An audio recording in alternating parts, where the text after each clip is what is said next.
بسم الله الرحمن الرحيم. الحمد لله الذي لم يشهد أحدا حين فطر السماوات والأرض ولا اتخذ معينا حين برأ السماوات. لم يشارك في الإلهية ولم يظاهر في الوحدانية. كلت الألسن عن غاية صفته والعقول عن كنه معرفته. وتواضعت الجبابرة لهيبته وعنت الوجوه لخشيته. وانقاد كل عظيم لعظمته. فلك الحمد متواترا متسقا ومتواليا مستوسقا. وصلواته على رسوله أبدا وسلامه دائما سرمدا.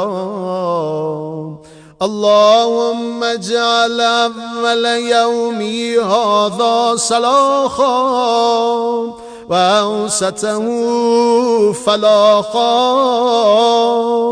وآخره نجاحا.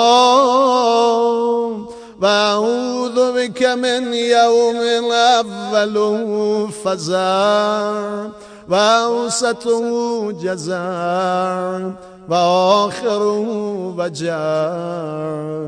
اللهم إني أستغفرك لكل نذر نذرته وكل وعد وعدته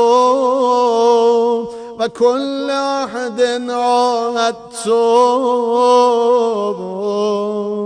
ثم لم أف به.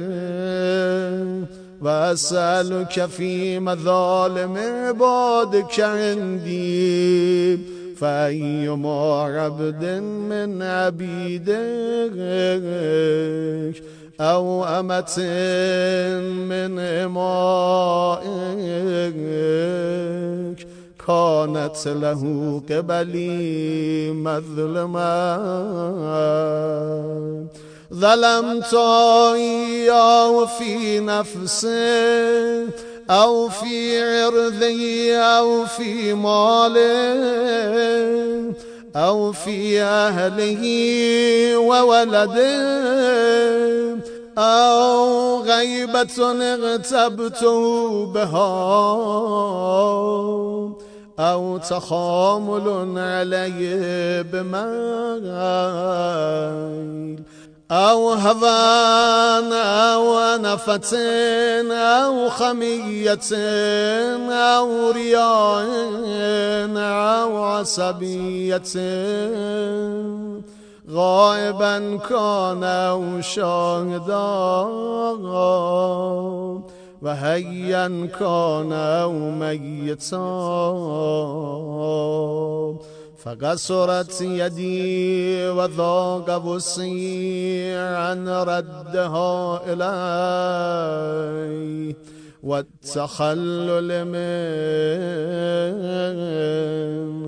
فأسألك يا من يملك الحاجات وهي مستجيبة لمشيته ومسرعة إلى إرادته أن تصلي على محمد وآل محمد وأن ترضيه عني بما شئت وتهب لي من عندك رحمة إنه لا تنقصك المغفرة ولا تضرك الموهبة يا أرحم الراحمين. اللهم أولني في كل يوم 2 نعمتين منك 2 سعادة في أولي بطاعتك ونعمة في آخره بمغفرتك يا من هو الإله ولا يغفر الذنوب سواك.